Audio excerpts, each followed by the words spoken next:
Oh, sorry. Oh, No! dude. So, Benny. So, Joe.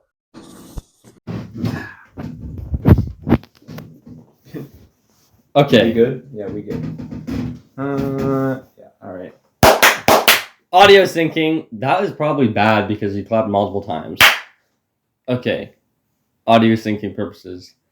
I don't actually use that, but it's for posterity. Syncing between that So, and that. Joe, this is the podcast, episode 3, with none other than... That's crazy. That's me. No! So, Joe, introduce yourself Well, to the podcast, to the internet universe. my name is Joe. I'm a ginger. I'm an outcast in society. And I am a good friend of Benedict right here. Yeah, I met him. that's my name, Benedict. He used to be the friend of a friend. That's true. Yeah. Sort of, yeah. Yeah. But, But then we became friends. was it 2 years ago?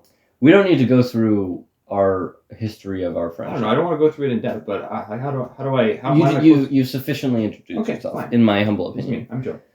Okay, so I've got some questions here, and I prepped this one at least a very long time ago when I first had the idea to get you on the podcast. Yeah. This is only episode 3, but it's been a while. You have some juicy questions for me. Planning it. First question. Why did you decide to become Orthodox? Is that actually a question? You suck. That's not real. That's the first question. Did you make this when I was considering it? Okay, considering is a strong word, isn't it? I don't know. I was. You're considering it? We talked about this. Did we? Maybe briefly. I did. Like think it we wasn't a really big. No, thing. this was way out. This is just a bit. This is just a bit. This is my But you least favorite destroyed the bit. bits. No, it's a funny bit. It's the worst bit I've ever seen in my life. Okay, I'm gonna hurt well, maybe you should Anyways. just come back to Rome, you know? I am in Rome. Okay. I've been in Rome. I love I've the been. West. I'm just a big fan of ecumenism. I think we need to unify the East and the West. That's so true, Joe. It's already happened, actually. It's happened many times. We have all of the churches in the East and all of the theology of the East without the heresy. And the one heresy, but rejecting the authority of the Pope, is that a heresy? Kind of, Or is yeah. that- I mean, like, like papal infallibility is a dogma. Okay, then in that sense, in that strict definition, it is Yeah. a heresy. So Yeah. that's the one real heresy, because we've gone over the filioque multiple times, and I think we have ultimately a path to like reconciling the two, and we already have in the Eastern churches of the Catholic Church, they don't have the filioque in the creed, and they have their Eastern understanding of the processions of the procession of the Holy Spirit. And we have ours, and they are not mutually exclusive. Depending on who you ask. Depending on who you ask. Depending on like who's understanding. Because some Orthodox would say they are, and they have an understanding that is kind of mutually exclusive, I assume. I don't know, the Orthodox that I have talked to, because there's a There's a wide variety of Orthodox. That is true, but like I think the people I know, the Orthodox that I know, the Orthodox clergy that I know, the Eastern Catholics that I know, and the Latin Catholics I know, they're very charitable. Maybe Yes. not even necessarily ecumenical, like talking to Father Deacon Michael La Liberté. Oh yeah. He, as I understand it, is of the opinion that the Holy Spirit proceeds from the Father through the Son, and that is a valid interpretation of Eastern Orthodox doctrine. Yeah. I think there are extremes on both sides. Like there are extremes in the Latin Church as well, who will claim a double procession, like a strict double procession, not as from one origin, but as from two. Right. There are those the rad trads, you might say. I think it's just I basically understood it that way until like 4 days ago when I read the catechism. Yeah, so it comes either from a lack of It's just understanding or yeah. like impudence, which I think tends to happen. Impudence. Like, so I don't know what else to call them except rad trads. We haven't.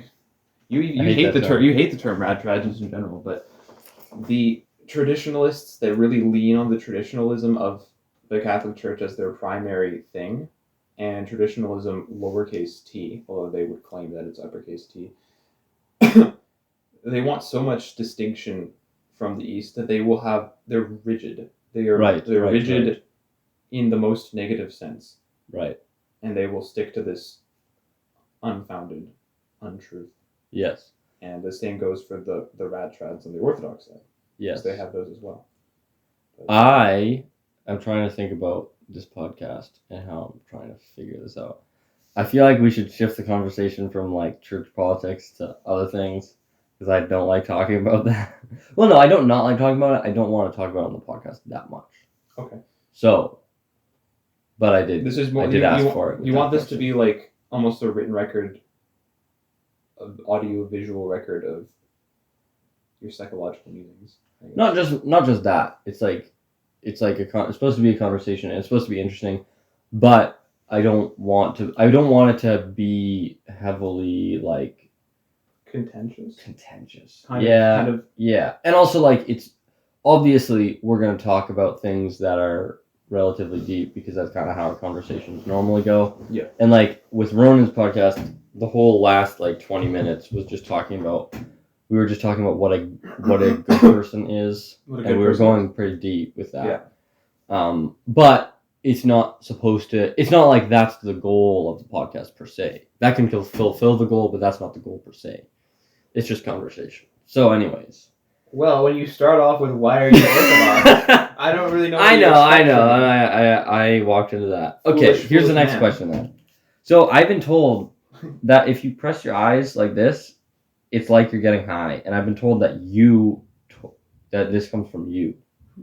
Ronan was telling me that Joe was saying if you do this, it's as if you're getting high. Do you know what he's talking about? Because I tried it and it didn't work. Well, I think that when I told him that, I suspect it was in grade 9 when I was. Okay, yeah. Is it true? Like, I don't feel anything. I just feel weirdness in my eyes. When I do this, when I press on my eyes, especially on the sides. Oh, on the sides. On the sides, I don't want to press. You press for long enough, you start to see. What are they called? That hurts my eyes. Like sparkles. Like yeah, you see sparkles and like the floaters. Yeah, you see the sparkles and the floaters, and depending on how hard you. That's press, weird. You see a lot of things. So I think when I told him that, I was comparing it to like psychedelics. I've never done psychedelics, for the record. For the record, I've never done psychedelics. I don't participate in illegal substances. It's like a similar kind of thing at a lower level. So if you take like LSD. Wait, it's like literally the similar effect, or it's just like the effect is kind of similar? It is similar at lower doses of these things. Like just the effect, or is it literally causing your brain to produce certain chemicals?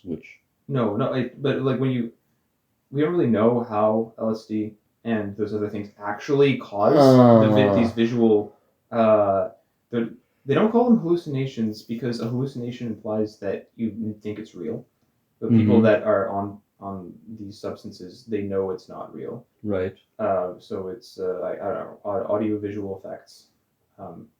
They are similar. So in as much as they are similar, they are similar. Okay. So that's why I said high. It was comparable to being high. But I was really in grade 9. I was really into researching those things. I've had like many conversations with you about this. Yeah, we have. As about shrooms and whatnot. Shrooms. Still have a kind of interest in it just because it's like a fascinating subject. Yeah. To me, and it was really deeply interesting to me in the 9th grade. But yeah. Nice.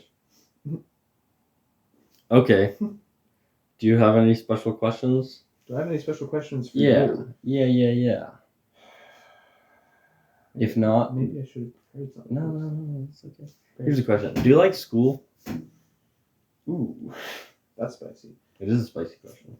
That's good for you too. I should have asked that. Maybe. Do you like school? Do we like school? See, I really like learning, and learning stems from my wonder at the world. Yeah. So, as a child, yeah, my dad would put on documentaries. No, not even. He put on documentaries on freaking quantum mechanics. Like just on the Really? street. He would He sit would down watch and be that? like, dude, look at this. Because he Yeah. was reading Ed Phaser, and there's like a whole thing in Ed Phaser about the implications of quantum mechanics and a neo-Thomistic interpretation of them and how it factors into causality and whatnot, because it's Mhm. strange dealing with probabilities Right. and whatnot. Yes. There are, I don't exactly know what the implications were, and we've talked a little bit about it, but he was really into it at that time, and so when he's into something philosophical, he's gonna want to show it to his kids. He's gonna want to talk about it to his kids. So he puts on these documentaries, and I'm like, I don't know what the heck is going on. I'm watching them like, what is this? It's so How weird. old were you?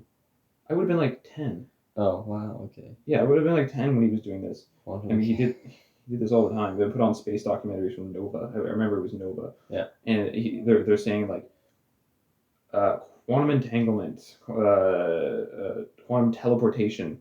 Yeah. That's a thing. I was like, wow, that's so cool. And I don't like that's wonderful. Mhm. And I mean that in a very particular sense. Like I don't understand it. It's full of wonder. Mhm. But it's delightful. It's awesome. Mhm. And so him showing me all that stuff put me down a path, I think, of getting a physics degree and ultimately pursuing the Can I turn off notifications? just put it to silent. Oh yes.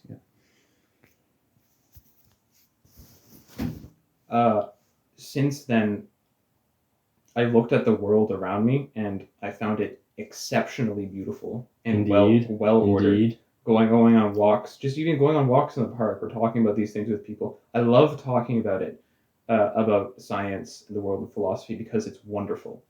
And so I love learning because it doesn't even decrease my wonder at the world. It increases it because the more you know, the less. Yeah, the more you know, the less you know. The more you know that you don't know.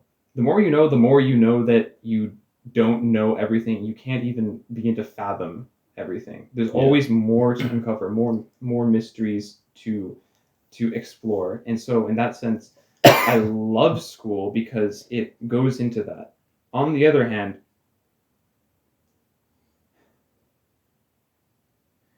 school's a mixed bag because like for all of the amazing things that you can learn in school, there are countless numbers of very mundane things that you need to learn. And so I really struggled with that in school. That you need to learn? That you need to learn it. I mean, you don't need, like need is a funny word, but at least for the purposes of going through school and graduating, you need to go through. You need to go through the English classes, which can have a charm of their own sometimes. Yeah. But depends on the teacher at that point. It always depends on the teacher. Very much so.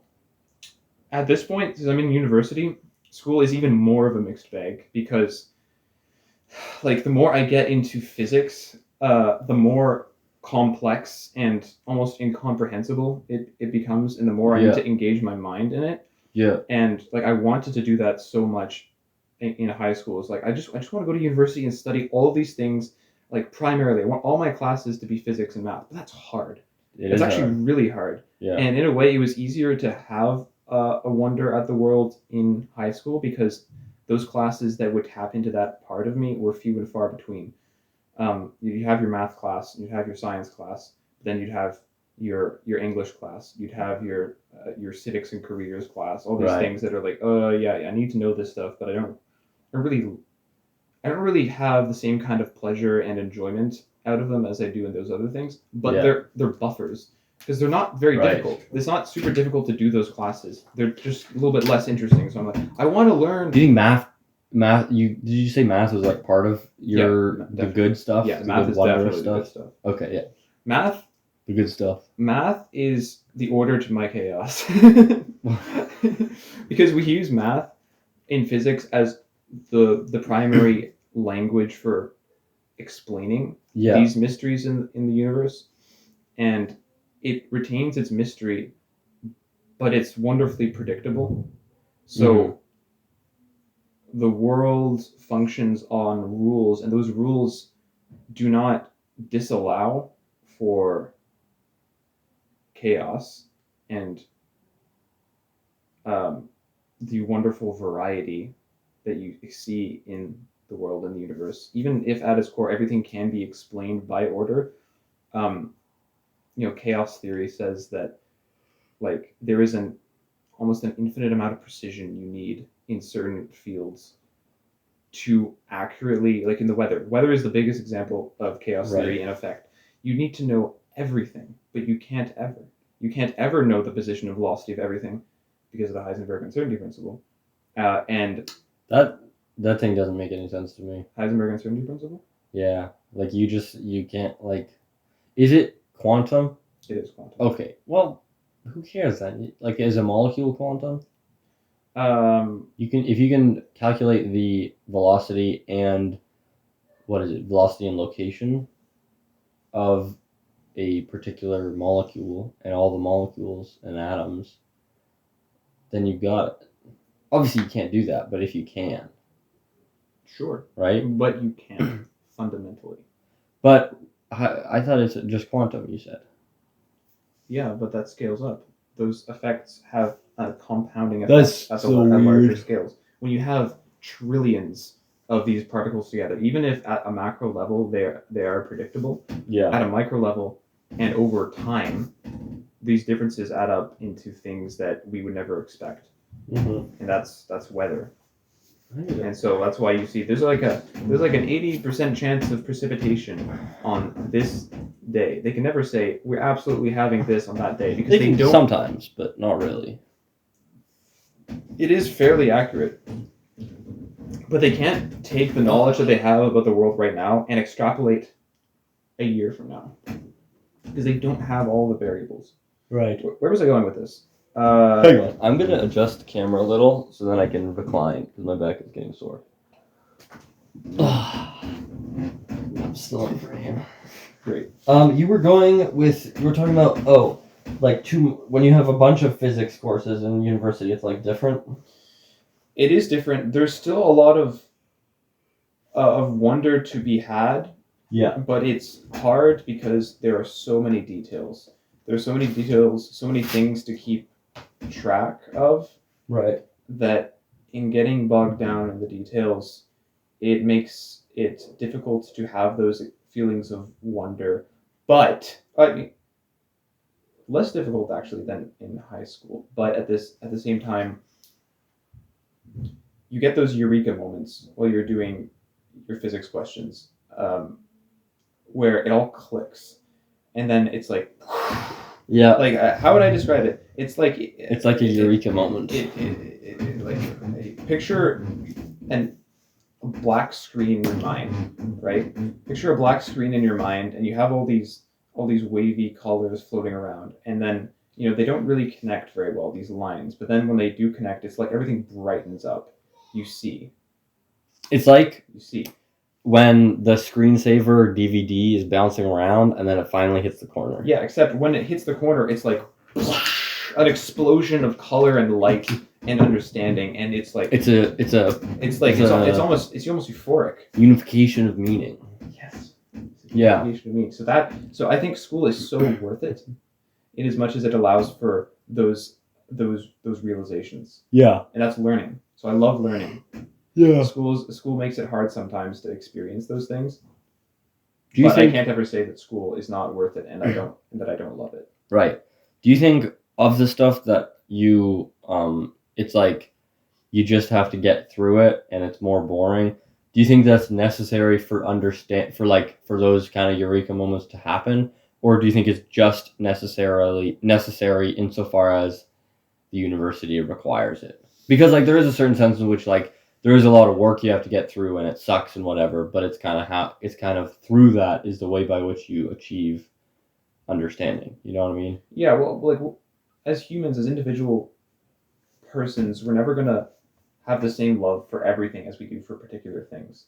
So I think the context of school is a bit unfortunate because it makes the mundane appear more prominent. Because how does school work? You go to your lectures, you go to your classes, and you learn, you take notes, and there's a bit of it's a drag. Yeah.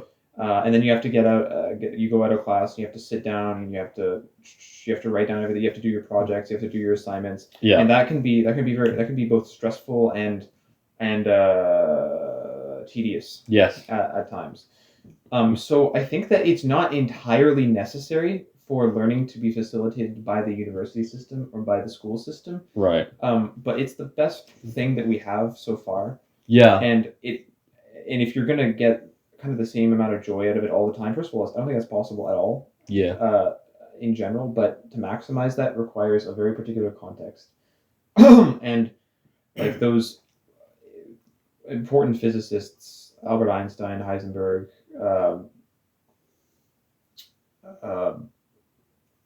Euler, all those people, they were living an exciting and dynamic life of interaction with all the other scientists and mathematicians in their field, and that's just exciting on its own. Right. That's exciting on its own, and so that like when flipping Oppenheimer, they're like, we broke the what is it? The flipping the nucleus of the atom, and he's like, that's impossible. And then he like writes on the board, and he's like, there, I proved it. And then they're like, there's one small problem, and that's right next door where they're doing it.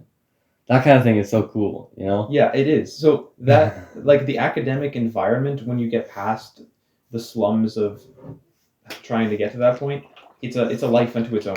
Mm-hmm. And so that's why like living in academia, I have heard it described like it's its own separate world, and that can make it so that academics have a bit of a disconnect.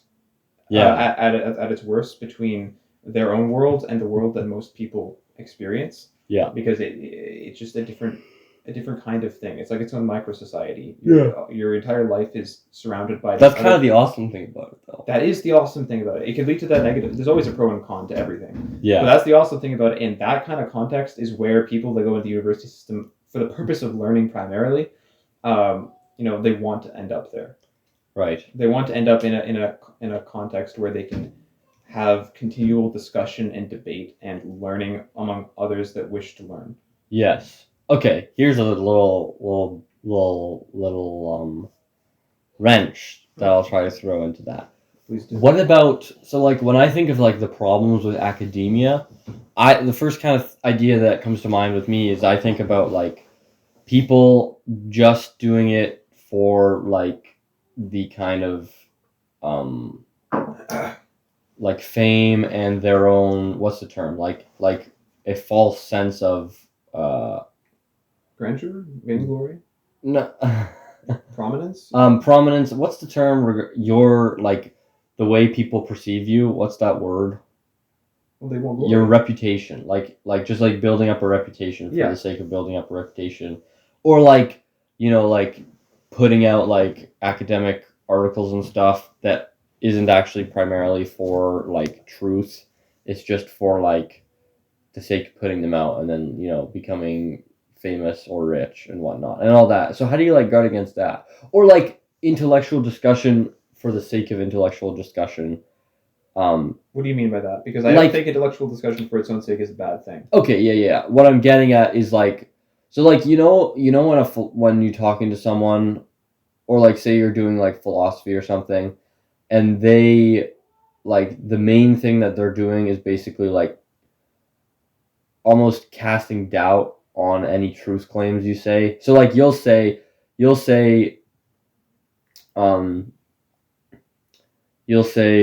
something about, say, I'm trying to think of an example. I think everything to do with God will have pushback in the academic circles. Here's okay. That's a good point. But we'll get to that in a moment. The type of idea that's like you'll say like some kind of claim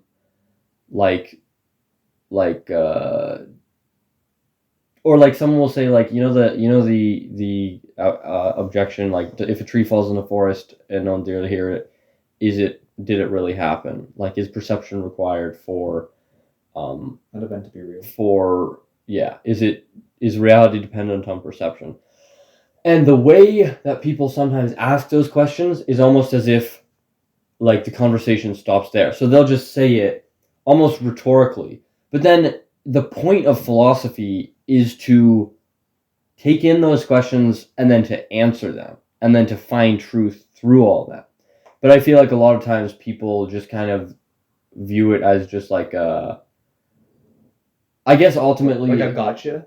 Like kind of like a gotcha. This is a wrench in your. But also in your like, oh, reasoning. these are all interesting ideas. Like, have you read The Great Divorce? I haven't. I know about it though.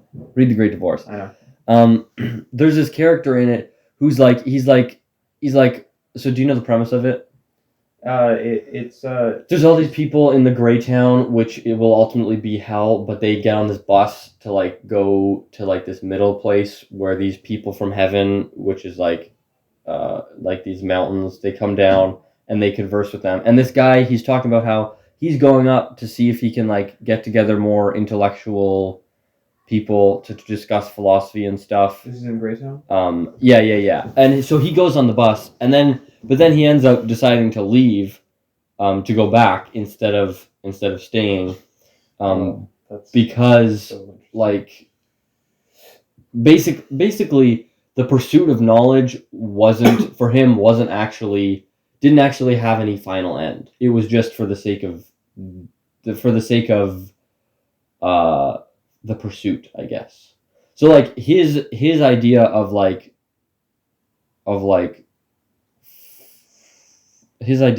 discussion and stuff was just for the sake of discussion, without any purpose towards like actually finding the truth. And then once you find the truth, like resting in it, I guess. You know what I mean? Which is all to say, I feel like that's something that might be an issue in academia. I think you're right. And maybe at its core, it is convoluted, but maybe at its core, it's like putting discussion of intellectual matters as your primary end, whereas the point of intellectual discourse and philosophy and science is to come to the knowledge of the truth and ultimately to come to a knowledge of God, right? To a greater understanding of God and the reflections of Him that are present in nature, because those are all truths. Why not just do theology then? It's the highest science. So why not just do it instead of physics? Well, because it doesn't appeal to everyone. It's not the only form of discovering the truth, but not every individual that is created by a God is destined for the same expression of coming to know God. That's very interesting, yes. So while like it's the thing, even within the church, you have different orders of understanding God and there's a hierarchy, right? There's a hierarchy that's implicit in the church as well. So we can say that why don't we all just become monks, or why don't we all just become priests? Because you're just saying it relates to the multiplicity of reality, and how that's a good thing. If we imagine what's her name, Saint Therese of Lisieux. Yeah. Therese of the Little Flower. Her analogy always spoke to me of the human creation as a garden of wildflowers, or a garden of wildflowers and trees, and you have the great theologians, these behemoths of the faith, and they have a greater amount of visible splendor and glory in the order of creation, but every single person and the way that they express and find truth in the faith and in the world is a different creation. Right. Is a different. And also like articulated knowledge of theology is important to a certain degree for everyone. Who is that? Articulated knowledge of theology is important to a certain degree for everyone, but ultimately the goal of life isn't just to know, it's to love God. And so your pursuit of knowledge, which is ultimately subservient to that, is also just kind of like, it's just kind of the way that you are in life in particular, like just the thing that you personally like to do because of who you are. Yeah. And like when it comes to theology, why don't we all just do theology? Theology, as it stands right now, serves a specific goal and purpose. towards leading the faithful to salvation as its primary end. That's why we need to have these better understandings of the workings of the Trinity, what we don't understand about it, all these different systems of understanding God, and our relation to Him and our relation to the Church and what the Church is and all those things. It's all theology. But the main purpose of it is to provide the kind of structure that facilitates an increase in holiness as its primary end. And I think that theology, I suspect, will be a primary activity in heaven, in as much as we are participating in the divinity of Christ. Right. And so that's in a much more direct way. And its purpose at that point isn't our salvation. It's for its own goodness to know God in that direct way, because we'll have direct access to God the Father, the Son, and the Holy Spirit in the beatific vision. But science and philosophy, they're not so meta. They're not so meta, and with theology, in a way we can call all of them forms of theology, ideally. But theology, as we describe it now, is very meta. It's even above philosophy. It's about first things, and how we attain salvation. But you're never gonna understand how molecules work with theology. Oh. Maybe in a sense we will in heaven, but that requires a specific kind of. It's is it discursive? I don't know if discursive, but a specific kind of reasoning that is not present in theological methods, present in scientific methods. That's a way of understanding God. Yeah. So wait, say it again. What's present? Say it again. Say what again? The last thing you said. It's a way of understanding God. What is? Science. Yeah, it's knowledge is like a hierarchy. Yes. And the hierarchy is like a triangle. And at the top of the hierarchy is theology, you could say. Yes. But it is kind of necessarily interconnected with everything else. But in the sense that you have theology as kind of an explicit, direct, understanding of or knowledge about God, and yeah, in that sense, you're not gonna. The top is theology, and that kind of goes down. But then in the hierarchy of knowledge, which is completely interconnected with its center, which is theology, there's also things like science and philosophy and whatever. Mm-hmm. Well, philosophy is also kind of interconnected with everything, but it's more adjacent. So yeah, you're not gonna use theology and then use that to kind of not determine, but logically flesh out the way a molecule works. You're just gonna look at a molecule. Mm-hmm. Yeah. So for science is like theology in the sense that it is the study of the infinite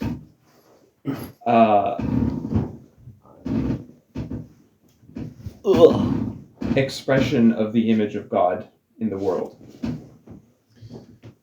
So you see the image of God in these molecules. You see the image of God in the order of creation. Yeah. You see the image of God, all these infinite, multiple ways. Yeah. And so science very much is related to the world and its divisions. Its infinite divisions and its multiplicities, and that's the physical world. That's what really defines the physical world. Is its multiplicity. Yeah. But theology deals with unity. Right. But there is all unity in creation. But then that's discussions of theological nature. Right. But not examining them specifically. Question. What's your question? Do you think going back to what you were saying earlier about knowledge, the more you know, the more you understand how little you know compared to all the things you could know. As our circle of knowledge increases, the circle of darkness also increases at a greater rate. Mm-hmm. Do you think that is something which can be there's a hump to get over? Because I think in some pursuits, like, I don't know, like just like anything, like learning piano or learning how to skateboard or learning whatever. At the beginning, before you even understand it, you just see people doing it. You think, wow, that's cool. But then when you start to learn it, you're like, dang, there's so much that I don't know and so much I don't understand and so much I'm not good at. But then at a certain point, there is like humps you can get over where it's like, say you're practicing a piece on piano, like you practice it a bunch, it's not really coming together. But then at a certain point, it just kind of comes together. Yeah. And you can play it like really well. And then you kind of practice that a bit more, and then you're like set, you know. So there's kind of like a hump of like you're seemingly knowing less and less about the total, but then you kind of get over that, and then it comes together. When Do it comes you to think? that piece, sure. Yes, but also generally, like for every specific item of study in science that's going to happen.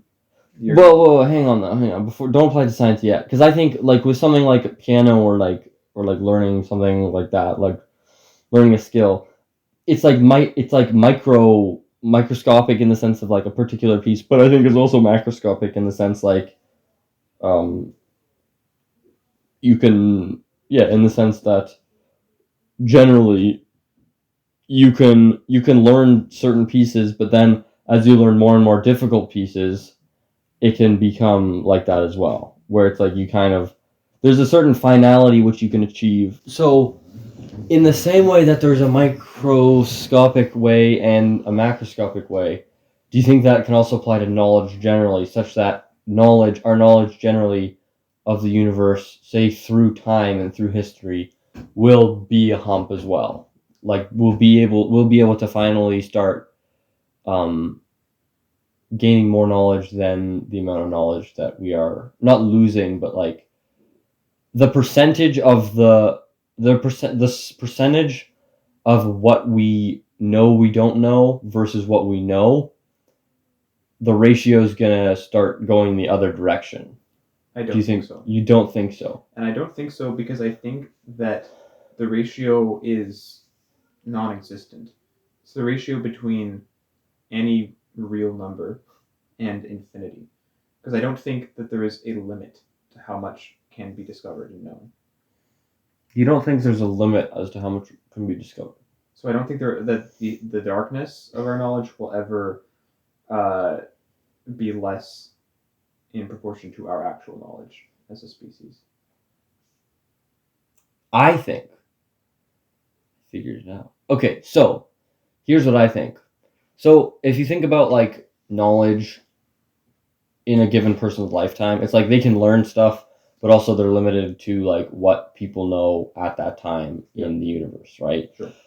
But if you think about across history, it's like our knowledge has greatly expanded in the past 1,000 years, you know, and and like especially in the past 1,000 years compared to all the thousands of years that we've existed before that. Better modes preserving our knowledge. Yeah, but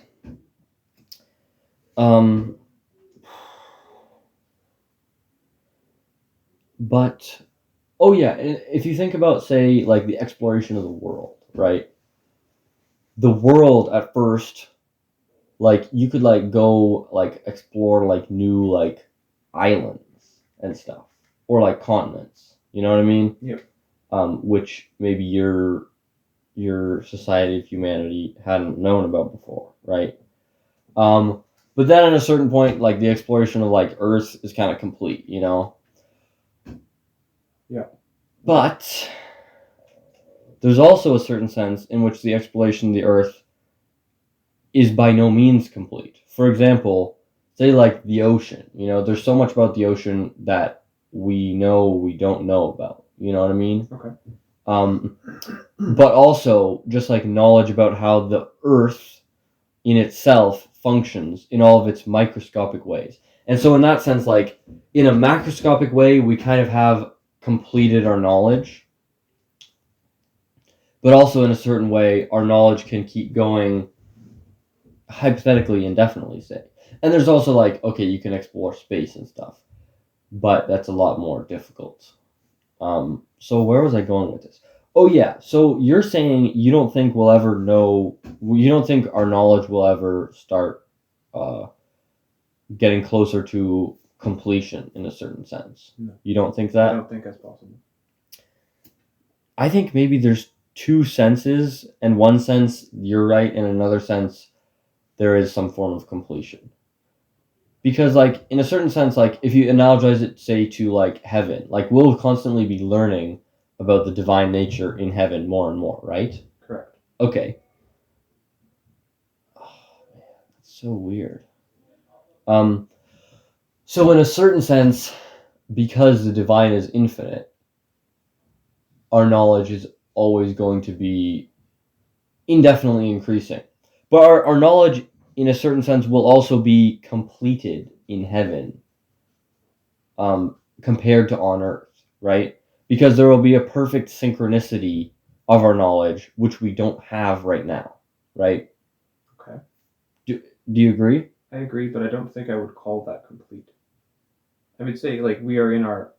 But like, there's a certain sense in which our knowledge in a certain sense of divine right now is just incomplete. You know what I mean? Like we see what's the flipping maybe quote? incoherent. I don't think it's incoherent. I just think it's incomplete. It won't be complete in heaven though. It'll be complete in as much as we have access. We're using these terms in different ways. Yeah. So what I mean by complete, I think that I'm right. Okay, you know how like there's a certain sense in which life is an arc, and when you die, it's like finally everything's done and you're at peace now. It's like perfect synchronicity has been achieved, right? Insofar as that pertains to your knowledge, there's a certain sense in which like there's so much that we don't know now, and that we don't know about theology and about interesting things that we want to learn about, and that's why we read like all the think of all the theological questions that we have and debates that we talk about in trying to like understand the internal nature of these truths. In a certain sense, all of that will kind of be like given to us in heaven, right? Yeah. And in that sense, our knowledge is complete. In another sense, our knowledge of the divine is continually growing. But there is a certain sense of like completion and also infinite pursuit, right? Do you agree with that? Do you not like the articulation of a complete knowledge, just in any sense? Well, I kind of see what you're saying. Yeah. When we go to heaven, our knowledge of the divine is continually moving upwards at that point, and we continue to see the infinite expression of God's image in our own realities forever, eternally. But it will be complete in as much as there is complete coherence between one thought and another thought, and one piece of knowledge and another piece of knowledge. There will be no.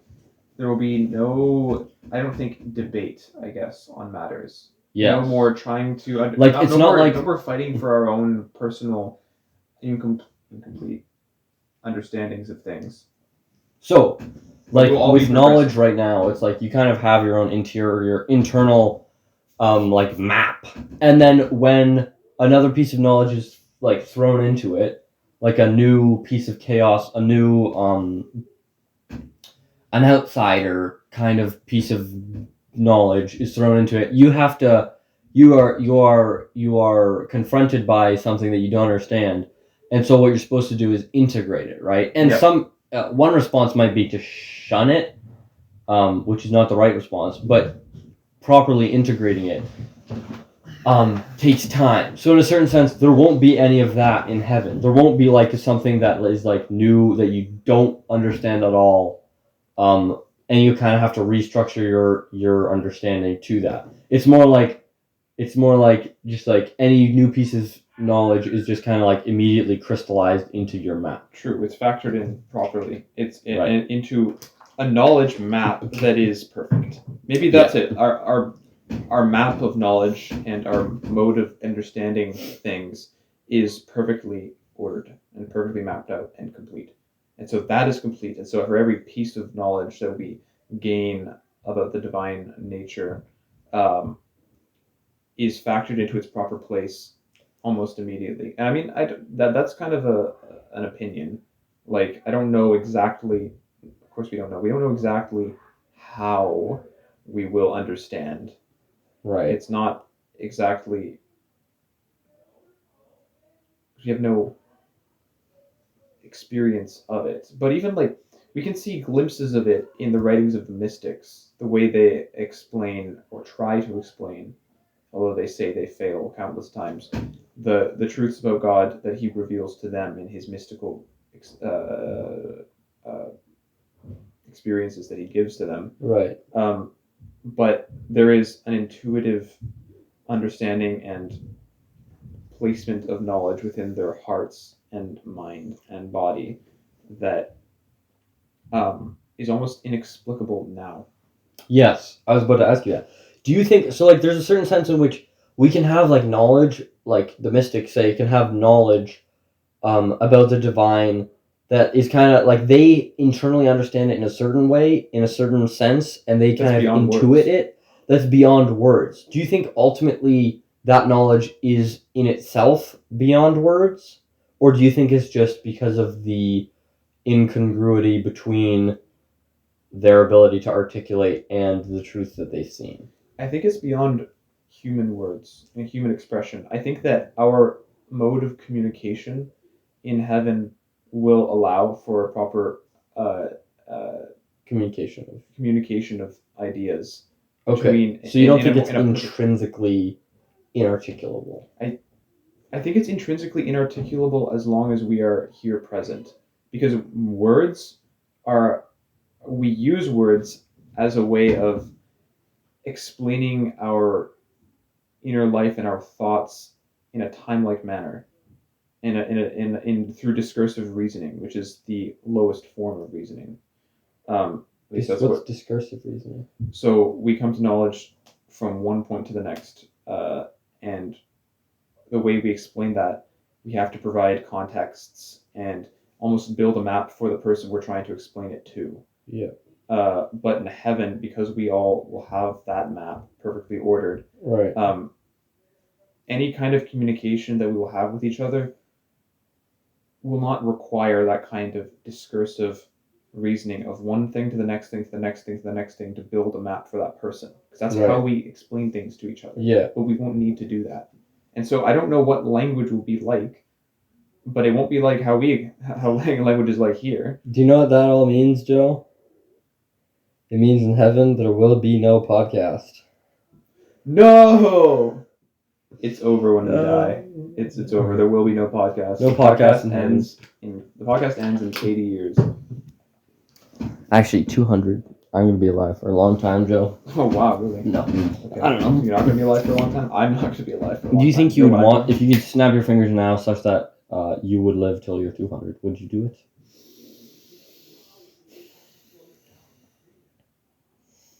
And, like, it wouldn't be like when you turn 80 and you're all old and, whoa, it's just like that for another 120 years. It's, like, stretched out.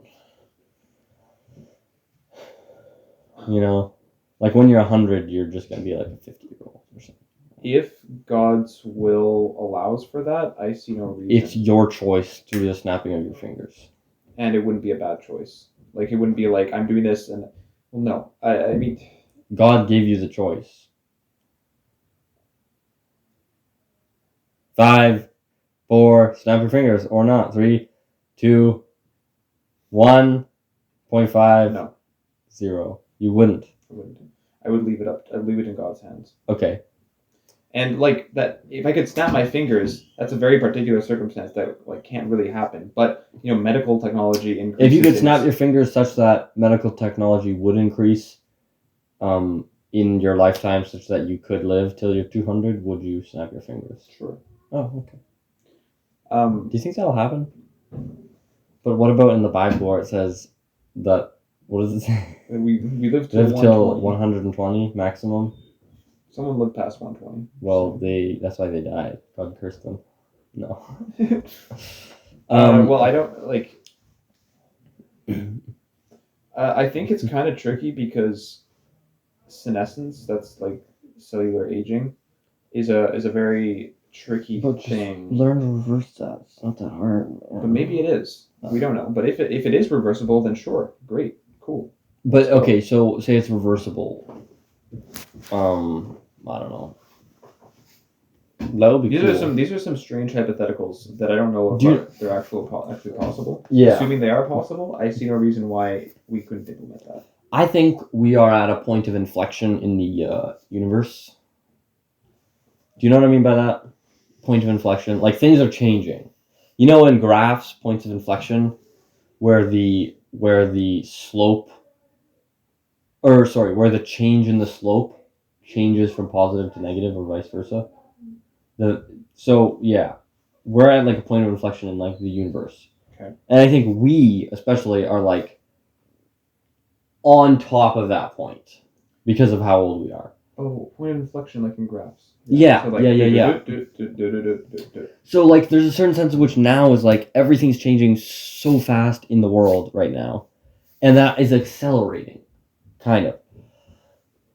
With, like, say, medical technology, if we're kind of at the beginning of the point where there's going to be a large amount of movement in medical technology, say, in the next 50 to 100 years, especially with things that relate to aging and, say, quality of life, we might be kind of before that in a certain sense, insofar as, say, in 50 years, once they get the technology to, like, say, slow down aging and have higher quality of life throughout your life, we're already going to be like 70. And so we might kind of miss it. That's true. Say you drink the potion and you start like slowing down your aging and whatnot, but we've already aged by the point. So then at that point, the question is that would need to be solved is how to reverse it. Right. If that can occur, and but what I'm saying is like even if this does happen, even if medical technology. And I don't really know any of the specifics about what kind of aging medical technology we have right now or could have in the next 50 years. But we might largely miss it, such that, you know, maybe in 100 years people will start to live to be 150 years, but that would only be like the young people in 100 years will eventually live to be 150. You know? Sure. That's possible. Like right now, the main thing that medical professionals tell us is things like have a good diet and, you know, exercise. That's the main mode that we increase our quality of life as we age. Right. Even though, like, because medical technology is increasing in its how do you say, in its actionability. I don't know. It doesn't stop us from doing harmful things to ourselves, which we do all the time. Yeah.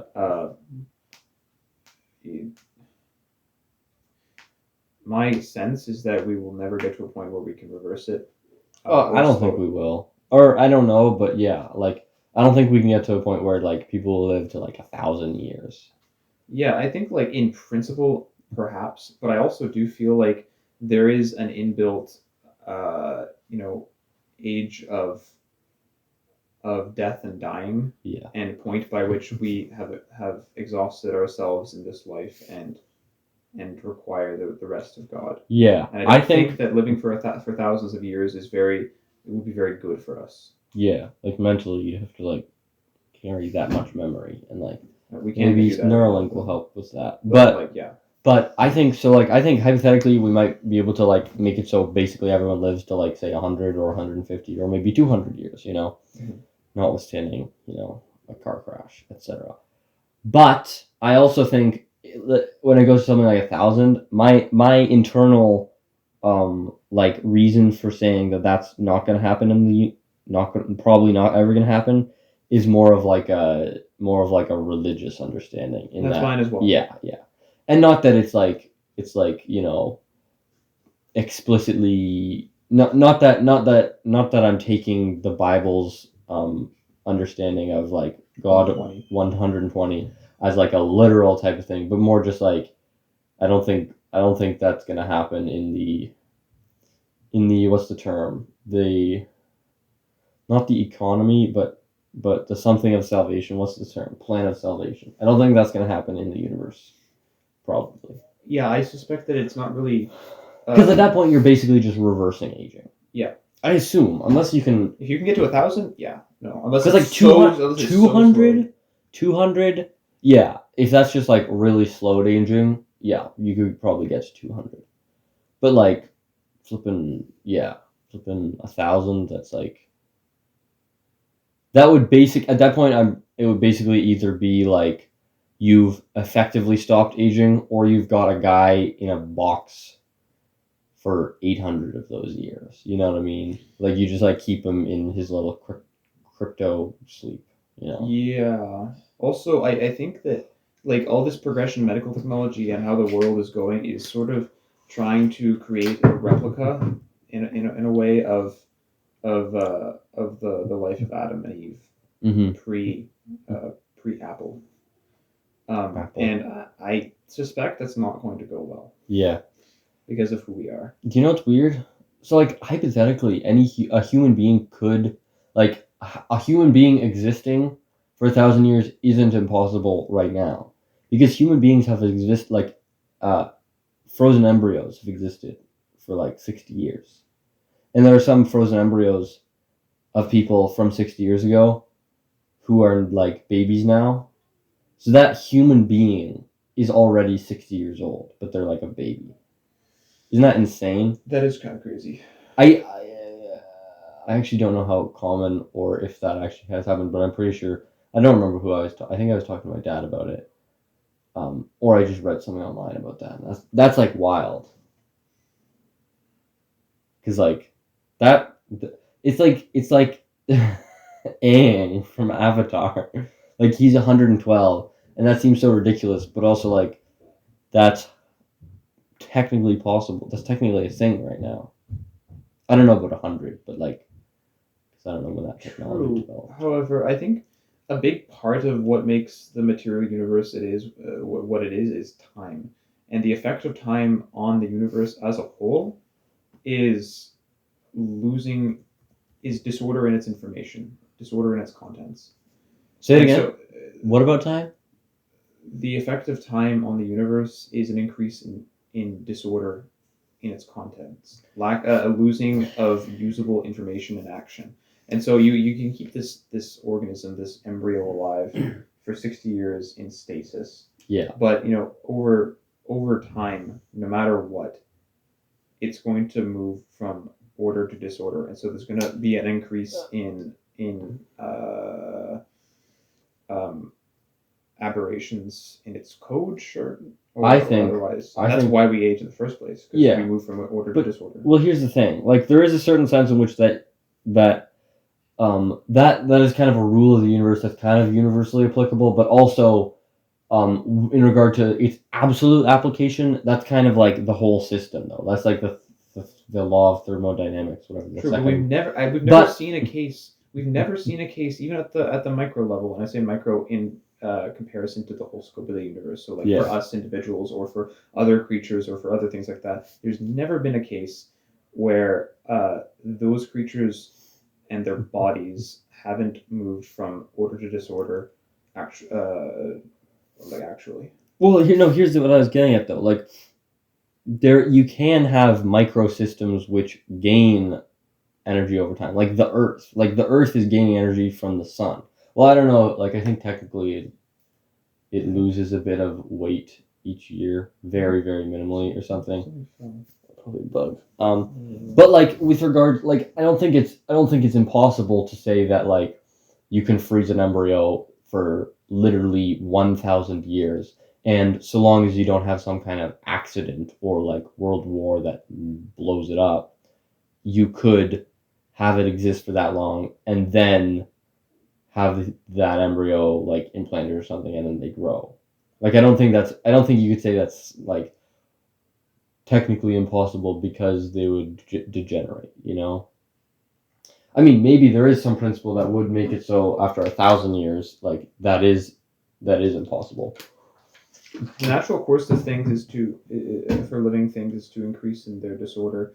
To keep an embryo in that state requires energy, and Yeah. so you cannot Because you're cannot freezing. stop. You cannot stop or reverse aging in a creature. Absolutely. I don't think that is. We cannot live indefinitely. It's not possible. Right. But I'm just saying, like, it would be possible hypothetically to just freeze it indefinitely. But Not indefinitely to the point of like, you know, 1,000,000 years or like maybe 1,000,000 years. I don't know, but like, not to the point of like the universe is ending, but like say 1,000 years, or maybe you could do it for 10,000 years. But like they're not it's a weird state because they're just frozen. Mm-hmm. You know what I mean? Can you do that for already living? I don't think you can. Yeah. Oh, ensouled? Yeah. Embryos, like real fertilized embryos. Fair enough. I don't know what the actual limit of the technology is right now, but I'm saying like I don't think it's because of the law of flipping thermodynamics or just like the natural order of turning things into disorder. I don't think that means that it's impossible to say freeze an embryo for 10,000 years or something, you know. Now there probably are physical limits to the technology over maybe there are physical limits to technology over 1,000 years or 10,000 years, or say maybe only like 1,000,000 or 10,000,000 years is when it's like, oh well, this is there will start to be issues with it, you know. Yeah. But I think hypothetically over 1,000 years. Maybe I agree with you then at the level of embryo. Yeah. But what about you? Me? I don't think we have any kind of technology to freeze people. Right now, no. Do you think it's possible? Hypothetically, in the future, probably. Oh, that's going to be terrible. Because then people will freeze themselves for like 1,000 years. And then like before they die? No, not necessarily right before they die, but like they freeze themselves and then after like 100 years they come out of the freezing to see what the world's like in the future, you know what I mean? Kind of like the idea like a black hole, like going into the future by going near a black hole. Yeah. And time is slower for you but faster for everyone else relatively, and then you haven't aged but time has still passed for other people more. Yeah. It also depends on the nature of the technology itself, because when you freeze something, you freeze a living organism, you're slowing down its processes, because that's what lowering in temperature does. Yeah. It slows down movement. It reduces energy in a system, and I don't know how that could be applied to a human being without irreversibly damaging its system. Yeah, it could be that practically speaking, even given advances in technology, say 10,000 years in the future, it's still basically impossible to freeze a fully grown human being, or even like a child, you know, because they've just become too complex to actually freeze, say indefinitely. Maybe you could freeze someone for 50 years, and that's kind of like maybe the limit or something like that. But I just mean even the process of freezing them in general. Oh yeah, maybe. I think there's a physical limitation there. Yeah, I don't know because I'm not a flipping scientist, but that very well could be the case. It depends on the complexity of the people do that with dead bodies. You can, right, but you're not bringing them back from the dead, so it doesn't matter what disorder that might introduce into the body itself, because you're not bringing it back. Isn't that weird though? Okay, I have a question. Mm-hmm. But like, could that happen where like over a longer period of time, someone is like brought back from the dead in the same way that someone can be, say like their heart stops for like a certain amount of time and then they're brought back? Like, at what point do they die? Because like death, like, you know, philosophically or whatever, is what the separation of the soul and the body. Yeah. No.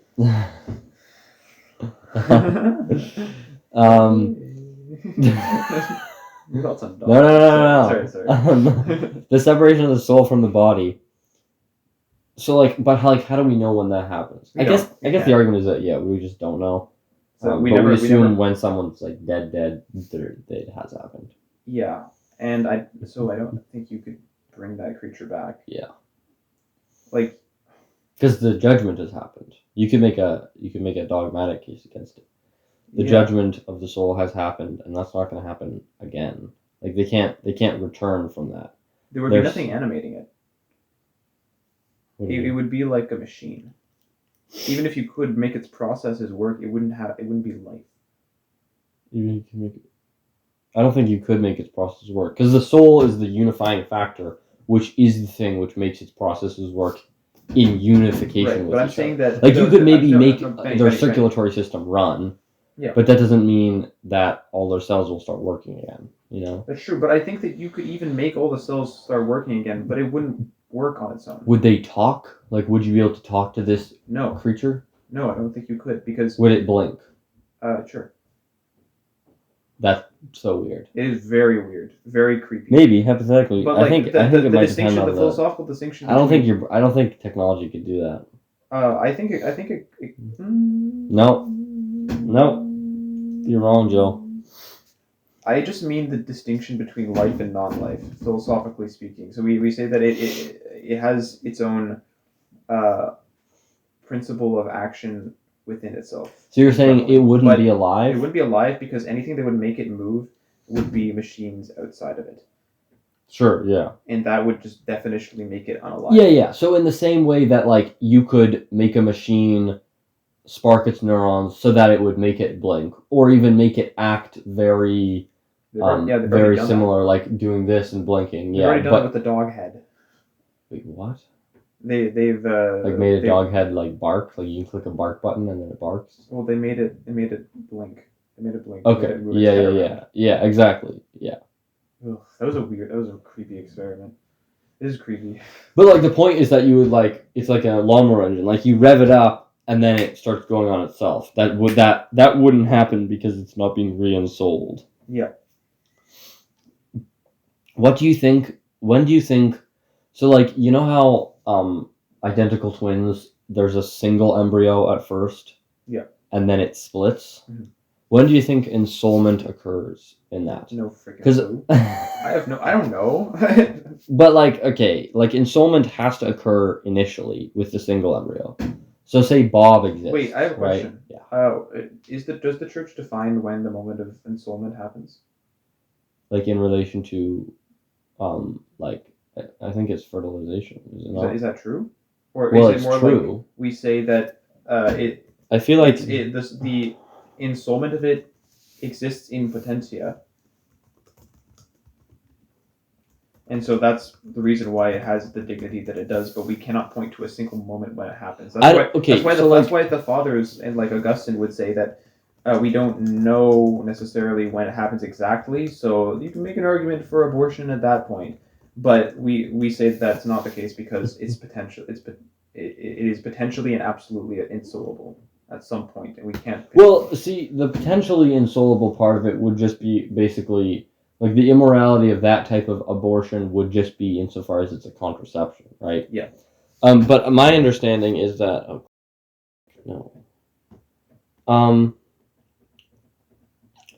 like.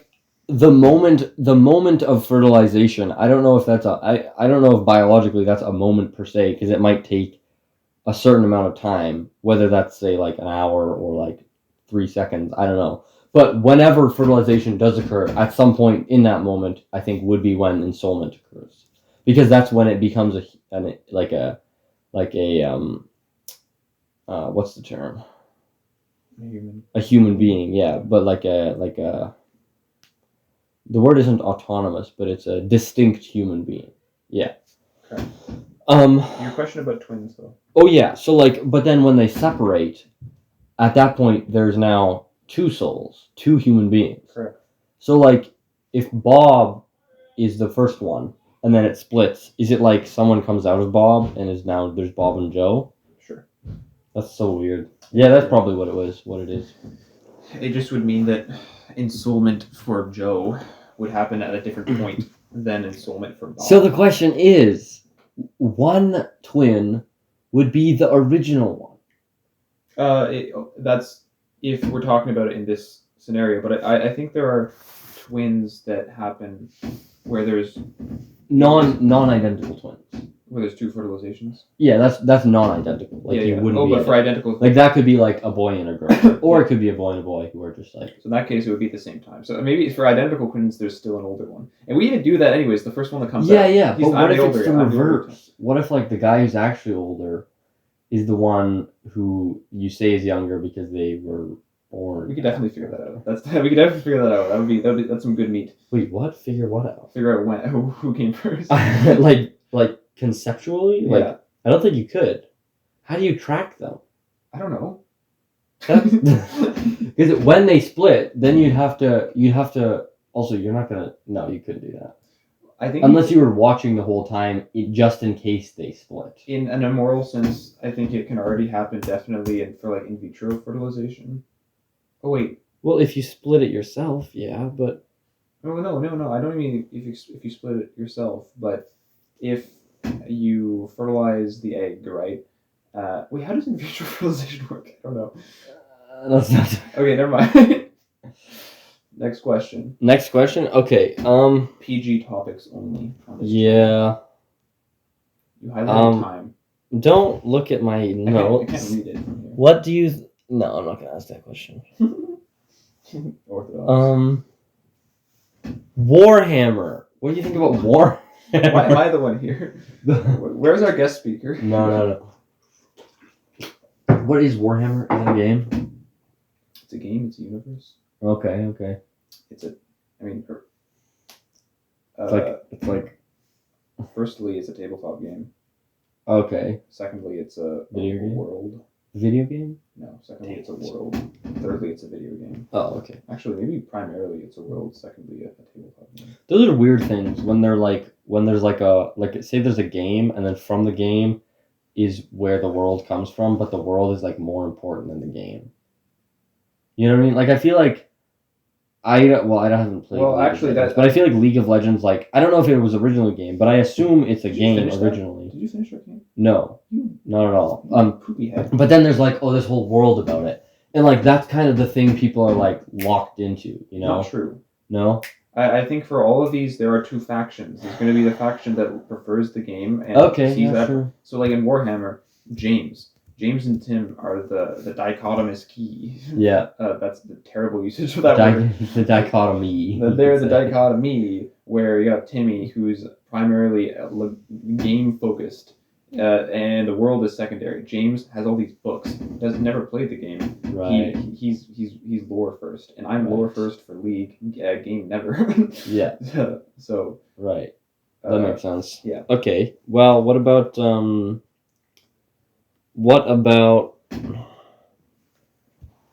problem of evil? Boring. That's what my note says.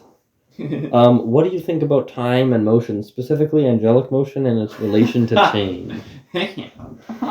That's a boring question. Next question. Here's a better question, Joe. I don't know what actually. I think I had a question earlier about time and change, but I don't remember what it was. You silly man. So, you always forget. Okay. What? You hate these questions? I don't know what these questions are. No, don't look at them. Why? Because you're just gonna start blabbing about them, and I'm gonna my eyes glaze over. I promise I won't. You will. I won't. Stop. I promise you. I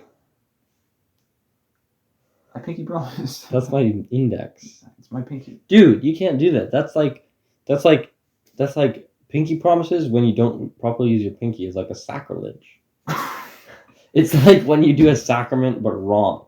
Like attempting a sacrament in an invalid way is like sacrilege. Wait, right? I have a question. Likewise, attempting Analogously, not let's actually. say you were an alcoholic, right?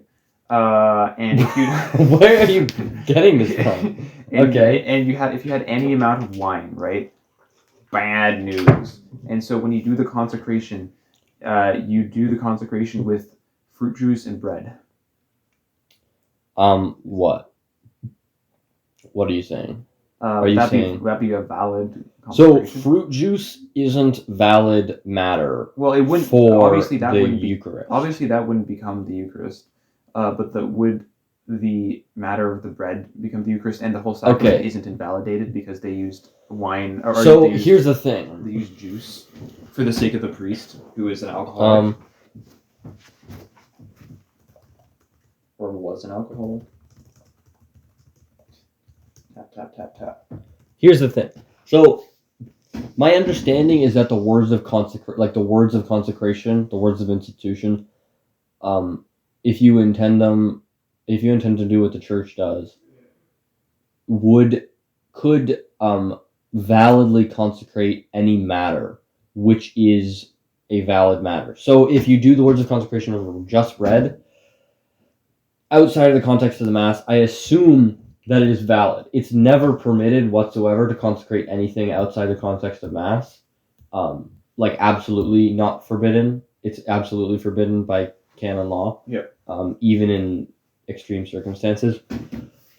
But, so that means if you had fruit juice and, fruit juice, which would be invalid matter, and bread, which is valid matter, presumably the bread would be consecrated, but it wouldn't be a fully valid Mass, I don't think. The Mass wouldn't be complete. It would just be a consecration. But there is a valid matter, which is alcoholless. It's low alcohol. It's called mustum. That's what it's called. Basically, it's it's kind of like a low gluten host. So, if there was gluten-free hosts are if they're literally gluten-free, they are invalid matter. And I think likewise, if it's literally alcohol free, it is invalid matter, but it's just very, very low alcohol. So it's kind of like grape juice, but it's not grape juice. It's okay. Actually, that's interesting. That's alcoholic priests or priests who are alcoholics have used mustum. Okay, that's probably because I know a priest who remain nameless that does that. Okay. And so I guess he uses that, and he doesn't. Okay, that's definitely what he meant then. Okay, cool. I can bring that to Giuseppe. We had a debate about this. Interesting. Oh shoot! I wasn't supposed to say his name. Who? Giuseppe? G-Man. Oh, that's fine. He's a secret. Why? Know about him. Tap tap tap tap. Whoa. Okay. What's the next question that I want to ask? Do you have any questions for me now? Have you been loading?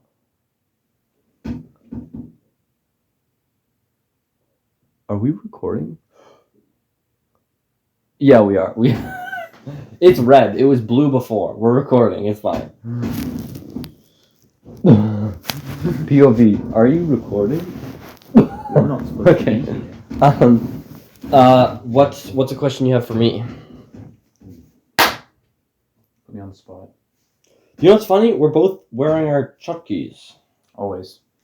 No, not always. I literally put it on for this. I don't usually wear it, but I used to wear it. When did you become Orthodox? I would never become Orthodox. Uh-huh. What is? I have theological questions which are interesting, but also I need something simpler for my brain right now. Simpler for your brain that's not boring? Yeah, I don't want to talk about, it would be interesting too, but my brain's a little low power right now. What don't you want to talk about? Trinitarian processions and whatnot. It would be interesting, except that it's just too much for my brain. What even is not too much for your brain? Are you hungry? No, I'm not hungry. No. Do you what's a topic you could just talk about for hours? That was one of my questions. What are we going to talk about for hours? Yeah.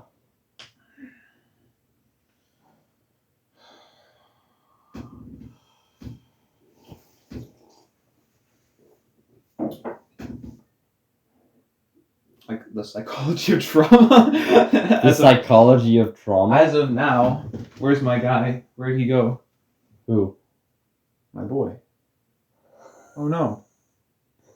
Dude. Oh no. No one's going to understand what you're talking about. Where'd he go? Huh? Aha! Aha! Jung. Ah. Carl Jung. Carl Jung. Book plug. 2 essays. That's some long essays. They're just half books. Or whole books. Well, put this away. The John Joy book is an essay, isn't it? It's not an essay. It's a what's the term? Like a thing you do for a PhD? Dissertation. Dissertation. Okay, well, I feel like I've been really into psychology lately. I feel like I could talk about it for hours, but I don't exactly know how to address that without going into explicit detail of myself. But Don't do that. I'm not going to. Okay. Okay, So find what your if you were simplest to? question. What if you were to? How many holes does a straw have? More than one? 2 holes? No. It's basically either 1 or 2. No. One. 1 hole? That's one hole. So, okay. How many holes does this have? 1. And if I were to poke a hole in the bottom, how many holes does it have? 1. No! It's 2 holes! He's so mad If you poke a hole in the bottom of this, it clearly has 2 holes. No.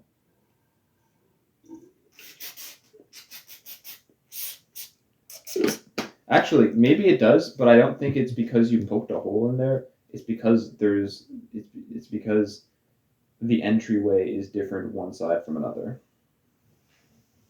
What? I think maybe when it comes to that, If I poke a hole in the side, it has 2 does holes. it have 1 hole and 2 hole? It has Yes. 2 holes. Okay, but topographically it's identical to a straw. I'm talking about topography. Okay, so how do you is this one of these fallacy of the beard type things? Because people think a straw only has 1 hole because it's like straight down, you know? Animals have immaterial souls. But Don't bring that up, Joe. That's below the belt. What? Below the belt. I've never heard that expression before. It's like when you're boxing, you put you know how boxers put their pants up like to their belly button? Yes. It's because you're not supposed to punch below that. So when you say that's below the belt, it's like analogous to when you're boxing and you punch below the belt, which is dangerous and bad. Regardless of that, what were you gonna say? I was saying that your comment about the immateriality No, I don't care and about the that. souls Just stop talking about souls. was a Stop talking about immateriality of souls. Mine's saying if you poke a hole in the bottom of this, there's now 2 holes in this cartridge. Likewise, with a hole, there's 2 entry and exit points. Now, here's the thing. I don't actually know what the proper answer is, but I'm just trying to understand how to even take on the question. I think that maybe the problem is that the term hole is too ambiguous. Okay, well, here's my problem with stuff like that. When you start to question the term and, like, its meaning, you get to a point where the meaning is merely, expedient or like merely utilitarian, and I don't like that idea. Or like the idea of a straw is merely a created concept by humans. Like straws in themselves are only exist insofar as we define them to exist. And I think I don't think that's true, but I think you don't think that's true. But I think that human words are can be ambiguous. Human words are conscious. Okay, no, that's true. Human words. So it's like the thing in itself might have a certain essence or a certain like technical substantial nature, but what we label as that thing might include multiple different distinct substantial things or a subcategory of them. So like if I poke a hole in the bottom of this and it has 2 holes now, maybe in a certain sense it is substantially the same as a straw insofar as like topographically. But what we call a straw, because straws have, say, what we call a straw is what can be effectively used as a thing to suck juice out of, a cup or something. Like, we define it more insofar as the way it's used. And so maybe you have a straw which is, like, not a very good straw. Like, you can... you can use, like, a toilet paper roll as a straw. But that doesn't make it a straw. But you are using it as a straw. So, like, yeah. That's why I don't like these discussions. I don't even know why I brought it up. No. I have a way to simplify things. Okay. Even if whole, like, its definition that humans use is ambiguous and depends upon the person. Yeah. I'm just going to go independent upon your person. So what to you... Wow, how relative. What to you is what makes a whole a whole? I don't know. What makes a hole a goal? So, sorry. Oh, What's a hole? I don't know. Why are you mad at me? No, because I hate that question because I talked about it way too much before, and I like a hole is like there's so many ways you could define what a hole is.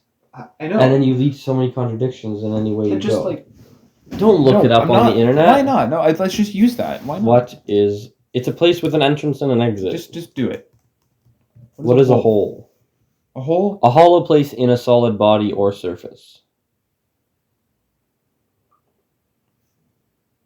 What? A hollow place? A small or unpleasant place. Informal. Wait, so does that mean that you don't even need an entry and exit point? I mean, not necessarily. You dig a hole in the ground. You enter the hole. You don't even need an entry point. It's just a hollow place.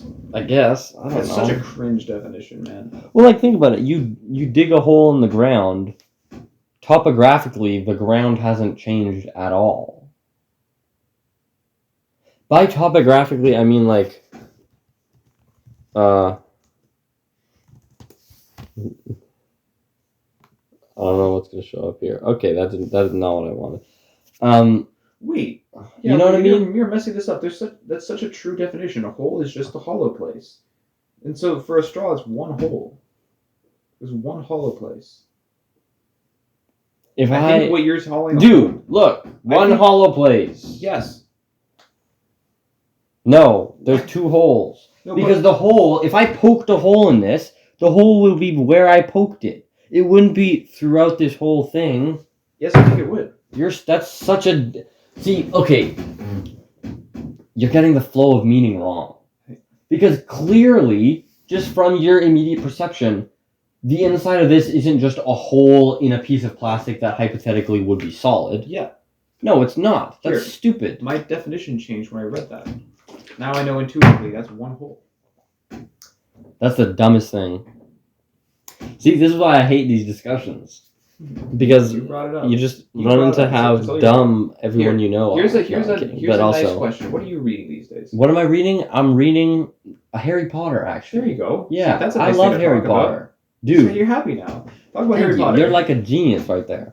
Harry Potter, oh my gosh. Harry Potter's so good.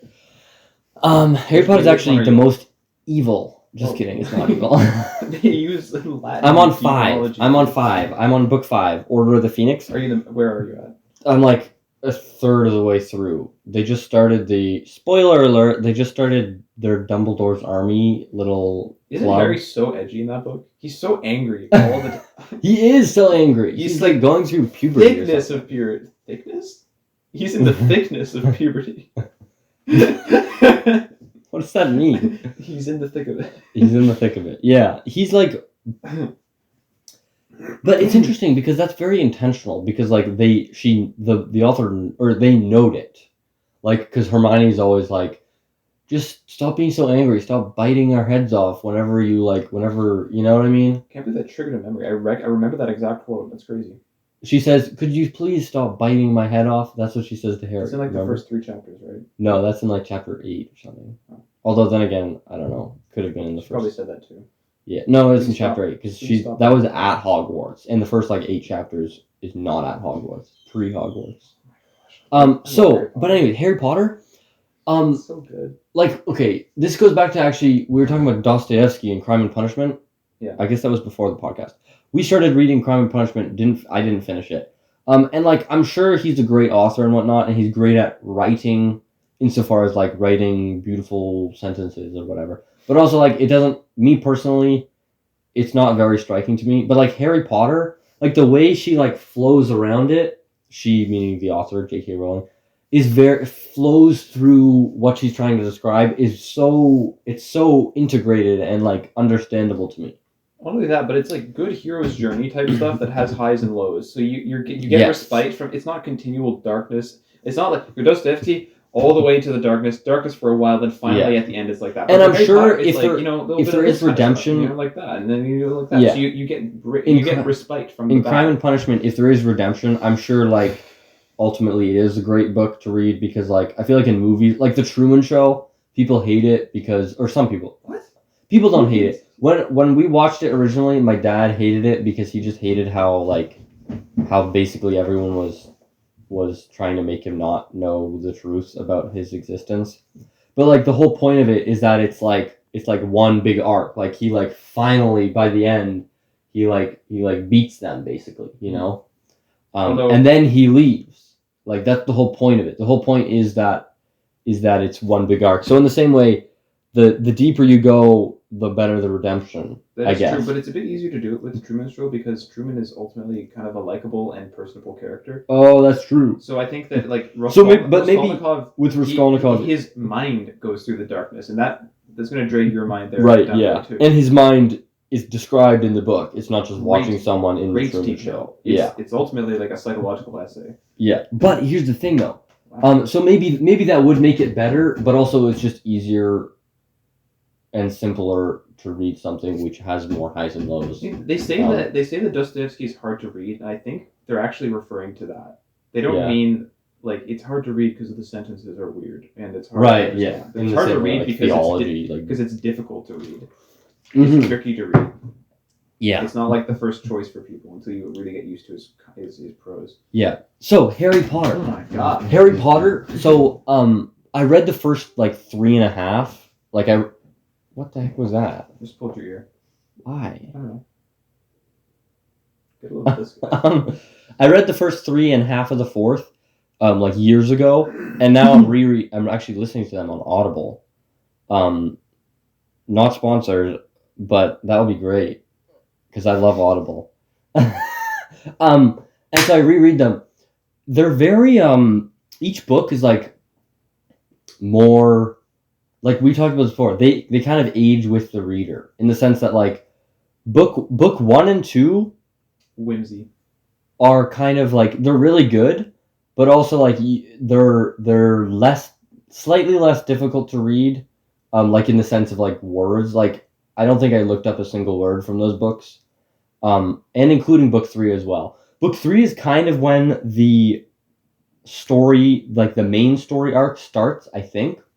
Yeah. Just because like book 1 is like he beats Voldemort with Professor Quirrell. Book 2 he beats Riddle and the Basilisk, and then book 3 is like what even happens in book 3? The prisoner. The whole thing is about his godfather. Right.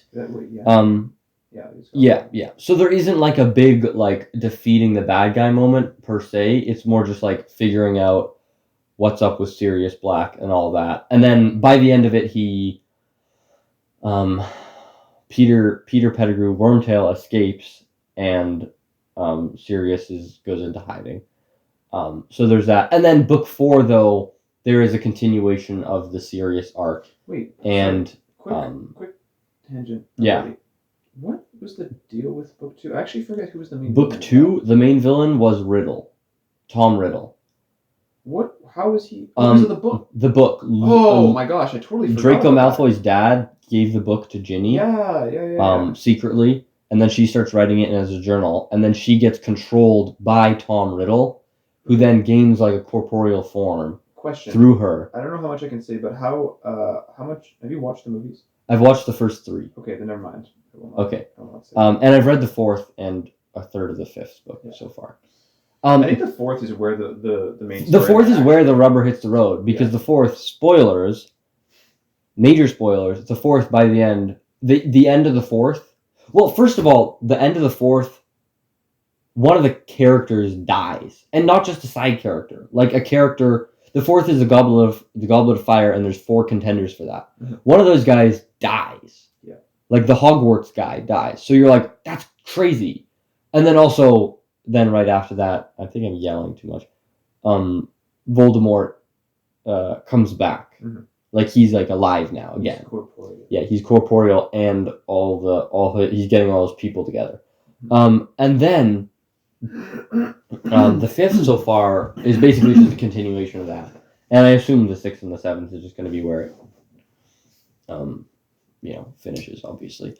But what was I getting at? Oh yeah, like the 4th and 5th book, I think more so in the 5th actually, there are actually some words sometimes which I have to look up because I don't know what they are. Right, aging with the And also like just like the intensity of it all. Like the fourth, someone dies, and that was very, like that was a significant character, and I was like, what? It couldn't be dead.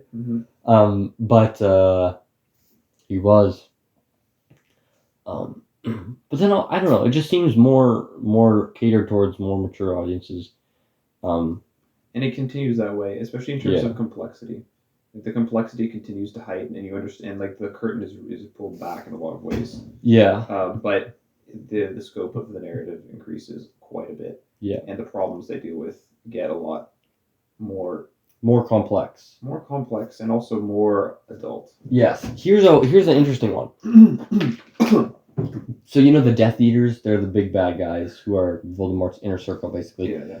Something Sirius says one time in the 5th book. I'm not done the 5th, but he says, not everyone's either a good guy or a Death Eater. And he's referring to one of the teacher from the Ministry, because when Harry comes back and he's like, Voldemort's back, and Dumbledore verifies that basically, and Dumbledore's like, Voldemort's back. And so he recalls the Order of the Phoenix to deal with that. But the Ministry of Magic, led by Cornelius Fudge, is like, basically completely against that. Because he's an idiot, basically. Well, sort of. He's like an idiot. Do not establish the government. Do not destabilize the governmental narrative. Yes, exactly. He can't be bad. Like he isn't a dumb person per se, but he's being an idiot. Yeah. Like that whole idea of like these people are basically facilitating, like almost directly facilitating Voldemort insofar as they're pushing against the defensive force. Like they're pushing against Dumbledore and the Order of the Phoenix and Hogwarts, which are all just trying to stop Voldemort from killing them all, basically. But it's like they don't know it, so it's very, or I guess they either don't know it or they're just like willfully blind towards it. So it's very weird. It's very yeah. It reminded me of, I haven't read 1984, but you know when the fight between good and evil isn't just like building up your war forces and then going at it. It's also like dealing with other external and internal pressures. Yes, external and internal pressures. Yeah. That's the other thing. So like, and the thing that displays that a lot was Harry, when he talks about Voldemort to the teacher, and he's like, "What about Voldemort? What if he comes attacks us?" Then she like gives him like this crazy detention punishment for that. Remember? I despise her. Yeah, she's so annoying. She's but like that's part of the battle, because if Harry kept pushing that line, he would end up, because of the power the Ministry gave her to control over Hogwarts, he probably would just end up getting kicked out of Hogwarts, and there's like kind of nothing they could do about that. Yeah. So like the whole battle is like, yeah, it's external and internal pressures. Such is reality. Such is reality. It's like a simpler view in the first few books. It really exactly. It really is black and white, but it starts to become so multifaceted. The black and white start to be chipped away until there's even a little gray area. It's so cool, though. I love it. Wonderful. I love it. That's actually so exquisite, the way it evolved with its readers. Yeah. Like that is exactly how it should be. You grow up as a child. Yeah. You start off with innocence, and your growing understanding of the world adds complexity to everything. Right. And until you're in 12th grade and you read this thing, you're like, yeah. It's a good series. It's a good series. Which one's going to be your favorite book? I'm trying to predict it. It's probably just going to be the last. Well, I don't know. Okay, reading the 3rd book. When I read the 3rd book for the first time, I was blown away. 3rd book? The 3rd book, yeah. The whole timekeeper stuff. Oh my gosh. I was like, this is the coolest book I've ever read. That's a freaking hot take. Do you know that? What? That the 3rd book is the best? No, that the what is it called again? Oh, time travel. Harry Potter time travel is the best type of time travel. Oh, that's a hot take. Okay, that's a really hot take. There are 3 I think types nobody agrees with you. I don't think so. Careful, that's a microphone. Oopsies. I'm gonna clip in if I don't use this audio, I'm gonna clip in that part of it just so people can be annoyed at your feet whacking the mic.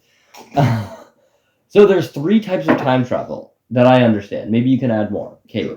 Firstly, the stupidest way. Well, maybe not the stupidest way. Back to the Future. It's ridiculous. Here's why. Back to the Future is you go to the past and you change the past, and as you change the past, the future changes with it, such that if you change the past where, say, in Back to the Future, your parents never meet, you start to fade away. And it's like, oh, no, I'm becoming a ghost, and then I'll eventually not exist, right? That's, like, stupid. That doesn't make any sense, right? Because it makes the binary not a binary.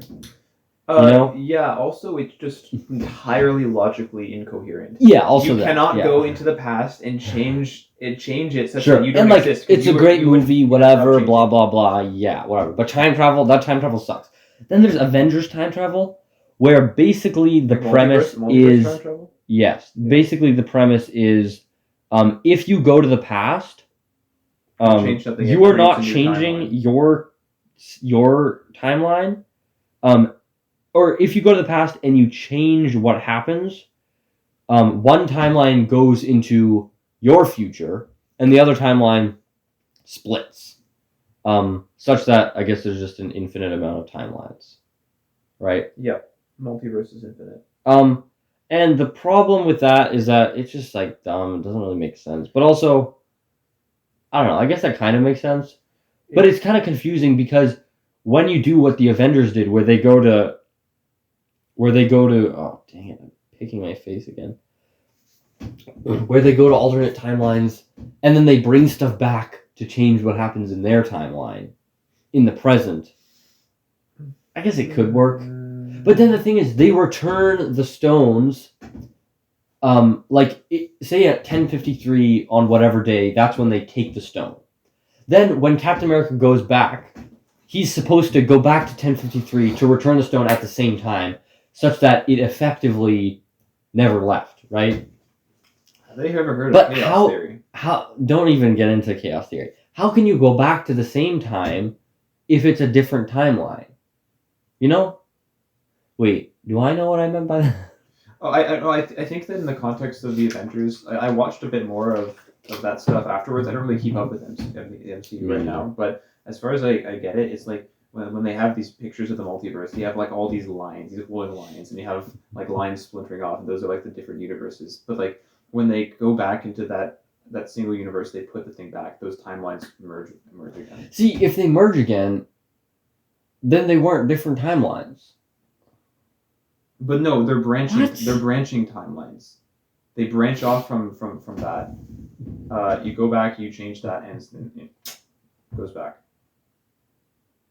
Everything is a branching timeline, and I think. Okay, but then you can change. It still runs in the same problem, the same logical contradictions as Back to the Future, doesn't it? How? Because if taking the stone branches a timeline, and then you go put it back to unify the timeline, then at any point in the future, those timelines could still be branched out again if you go back to that past again and change something. Yes. That's stupid. But then time isn't real.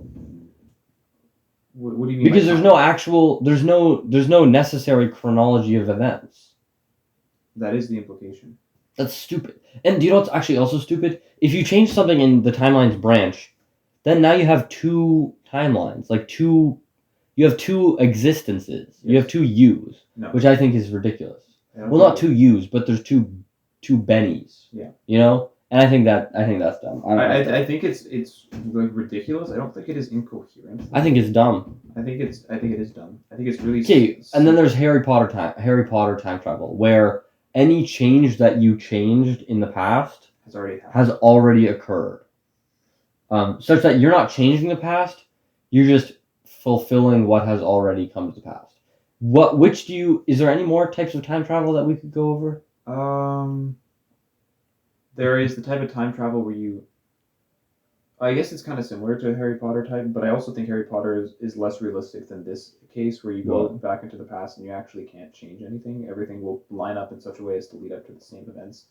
And so where you mean like you might go to the past and try to change things, but it's like, like in flipping. Have you seen Like- Gravity Falls? No. Oh, okay. But it's like it's almost like there's canon events, and you might try to change what happens in those canon events, such that maybe you have different conversations and different whatever, but then those canon events still occur. Yeah. Okay. I think that's another type, and I also I don't really like time travel ever. I think it's That's also fair, that's fair. kind of dumb. So like here's a contradiction with Harry Potter time travel. You go back in the past to try and change something. You feel like you changed something, but then it turns out it already happened that way in the time that you went back. But what if you are aware of that change? What would even make you want to go into the past in the first place to change anything? Like you go back to the past. What if, say, because we've never even seen an occurrence like this. What if Hermione goes back into the past and she has a conversation with herself? Yeah. And tells her, don't go back to the past.